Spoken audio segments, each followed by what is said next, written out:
ৰাধে ৰাধে।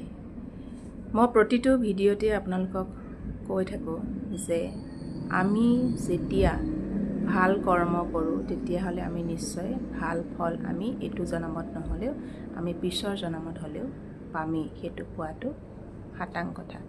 মই এটা কাহিনী লৈ আপোনালোকক ক'বলৈ লৈছোঁ এই কথাষাৰ। মানে আমি ভগৱানক বিচাৰিব লাগে ভাৱেৰে। ভক্তিতকৈ আমি আমাৰ ভাৱটো বহুত গুৰুত্ব দিয়ে। আমি যেতিয়া ভাৱেৰে বিচাৰোঁ নহয়, ভক্তিটো এটা বেলেগ বস্তু, পূজা পাঠটো এটা বেলেগ বস্তু, কিন্তু ভাৱৰহে ভিক্ষাৰী। মই আগৰ ভিডিঅ'বিলাকতো কৈছোঁ, ভাৱেৰে যদি আপুনি ভগৱানক বিচাৰে তেতিয়াহ'লে নিশ্চয় পাব। সেই কাহিনী এটা মই কৈছোঁ আপোনালোকক, অলপ গুৰুত্ব সহকাৰে কাহিনীটো ল'ব আপোনালোকে। এজন সৰু ল'ৰা আছিলে, সেই ল'ৰাজনৰ দেউতাক ডিফেন্সত চাকৰি কৰে। তেওঁ মানে বহুত দিনৰ পিছত ছুটীত আহিছে। এতিয়া বাচ্ছাটোতো লগ পোৱা নাই, বাচ্ছাটো থাকে হোষ্টেলত থাকে। এতিয়া সেই সময়খিনিত কি হৈছে, প্ৰিন্সিপালে বাচ্ছাটোক ছুটী নিদিয়ে, ছুটী দিবই নোৱাৰে। তেওঁ এতিয়া কি কৰিব, যে বেমাৰ জ্বৰ হৈছে বুলি ক'লেও যাবলৈ নিদিব, কাৰণ ট্ৰিটমেণ্ট কৰিব।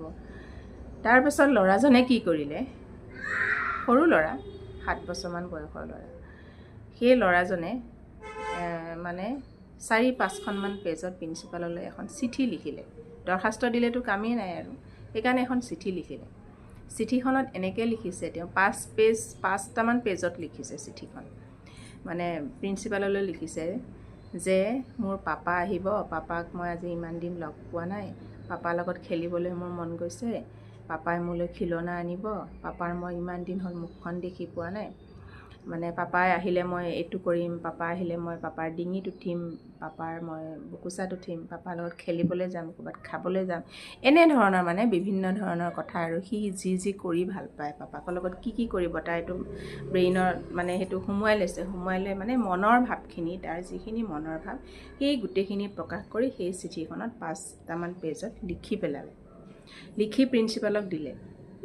প্ৰিন্সিপালৰ চাই পেলাই চকুলো মানে ওলাই গৈছে যে সি আজি ইমান বছৰে পাপাকক দেখা নাই, গতিকে পাপাক যিহেতুকে ছুটীত আহিব, প্ৰিন্সিপালৰ চকুলো মানে বৈ গ'লগৈ যে ইমান সৰু ল'ৰাটোৱে ইমান মনৰ ভাৱখিনি মানে প্ৰকাশ কৰি লিখিছে। গতিকে তাক সি বিচাৰিছিলে ছুটী এসপ্তাহৰ কাৰণে, সেইটো কথাটো ক'বলৈ পাহৰিছোঁ মই, এসপ্তাহৰ কাৰণে বিচাৰিছিলে। কিন্তু প্ৰিন্সিপালে ক'লে যে তোমাৰ পাপা যিহেতুকে 2 মাহৰ ছুটীত আহিছে, তোমাক মই 2 মাহে ছুটী দি দিলোঁ, যোৱা। মানে প্ৰিন্সিপাল সন্তুষ্ট হৈ গ'ল আৰু। তাৰপিছত ল'ৰাজনেও ভাল পালে, বহুত ভাল পালে, মই 2 মাহৰ ছুটী, 2 মাহ পাপাৰ লগত থাকিম। তেনেকৈ কৰি ছুটীটো যেতিয়া গ্ৰেণ্ড হ'ল, তেতিয়া মানে সি প্ৰিন্সিপালৰ ৰুমৰ পৰা ওলাই আহিলে। ওলাই অহা লগৰবিলাকক মানে ক'লে যে হেৰি, তুমি কি কৰিলা যে এনেকৈ প্ৰিন্সিপালে যে তোমাক হঠাৎ ছুটী দিলে। সি ক'লে যে মই এখন চিঠি লিখি দিলোঁ প্ৰিন্সিপালক, প্ৰিন্সিপালে মোক মোৰ ছুটীটো গ্ৰেণ্ড কৰি দিলে। লগৰবিলাকে কি কৰিলে, সেইখনে ছেইম চিঠিখনকে সকলোবিলাকে জেৰক্স কৰি লিখিবলৈ ল'লে, মানে জেৰক্স কৰিবলৈ ল'লে, একেখিনি কথাই লিখিবলৈ ল'লে। একেখিনি কথা, কাৰণ লগৰবিলাকলৈও আহিবলৈ মন যায় ন, ঘৰত আহিবলৈ মন যায়। গতিকে সেই চিঠিখনে আকৌ প্ৰিন্সিপালক সকলোবিলাক ছাত্ৰই দিলেগৈ। প্ৰিন্সিপালেতো কাৰোৱে গ্ৰেণ্ড নকৰিলে। কথাটো এইটো, যিটো ল'ৰাই ভাৱেৰে লিখিছে, মনৰ যিটো ভাৱ, সেই ভাৱটোৱে লিখাৰ কাৰণে তেওঁ ছুটীটো চেংচন হ'ল। কিন্তু বাকী ল'ৰাবিলাকে কিহেৰে লিখিছে, জেৰক্স কৰি লিখিছে, তেওঁলোকে মনৰ ভাৱেৰে লিখা নাই। সেইটো প্ৰিন্সিপালে কেতিয়াও গ্ৰহণ নকৰিলে।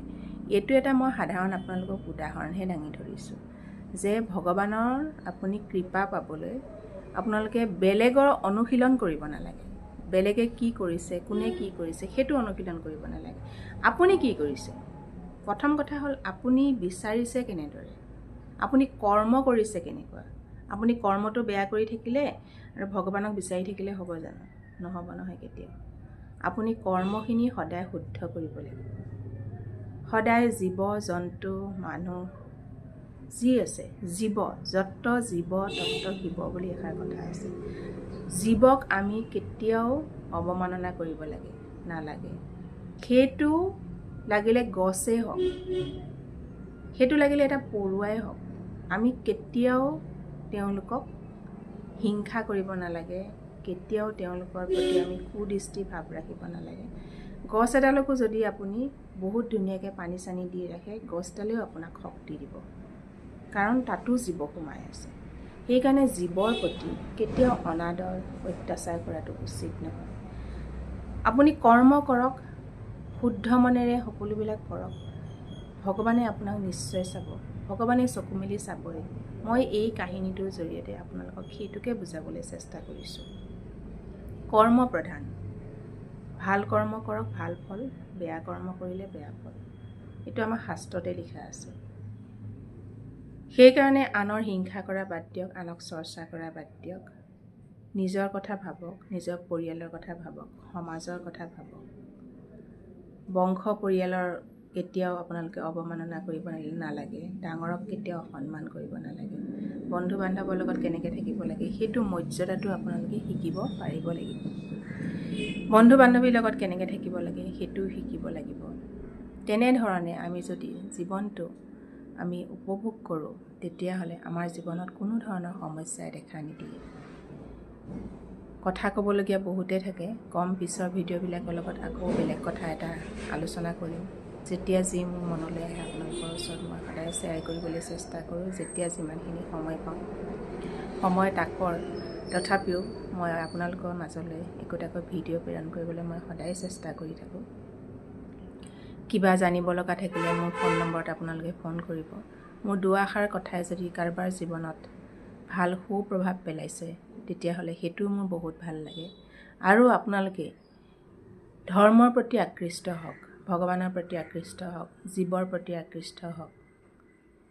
বেলেগ দিশলৈ গৈ আপোনালোকে আপোনালোকৰ সময়খিনি কেতিয়াও নষ্ট নকৰিব। কাৰণ দুনিয়াখন বহুত বেলেগ। এই দুনিয়াখনে আপোনাক সদায় দমন কৰিহে চলিব। আপোনাক ভাল চিন্তা কৰা লোক বহুত কম আছে এই পৃথিৱীত। ভাল উপদেশ দিয়া লোক বহুত কম পাব। গতিকে নিজেই সুচাৰুৰূপে সদায় চলাটোৱেই আচল কথা। নিজৰ পৰিয়ালক অৱজ্ঞা কৰি কেতিয়াও মানুহে জীৱনত সুখ অৰ্জন কৰিব নোৱাৰে। নিজৰ সমাজক অৱজ্ঞা কৰিও কেতিয়াও সুখ অৰ্জন কৰিব নোৱাৰে। গতিকে আমি এইবিলাক ৰীতি নীতিৰ মাধ্যমেৰে যদি চলোঁ, তেতিয়াহ'লেহে জীৱনত আমি সকলো ফালৰ পৰা পজিটিভ ভাইব্ৰেশ্যন আমি গোটাব পাৰিম। সেই পজিটিভ ভাইব্ৰেশ্যনে আপোনাৰ জীৱনত আজি আপুনি ফল নাপালেও হয়তো পিছৰ জনমত হ'লেও তাৰ ফলটো নিশ্চয় পাব।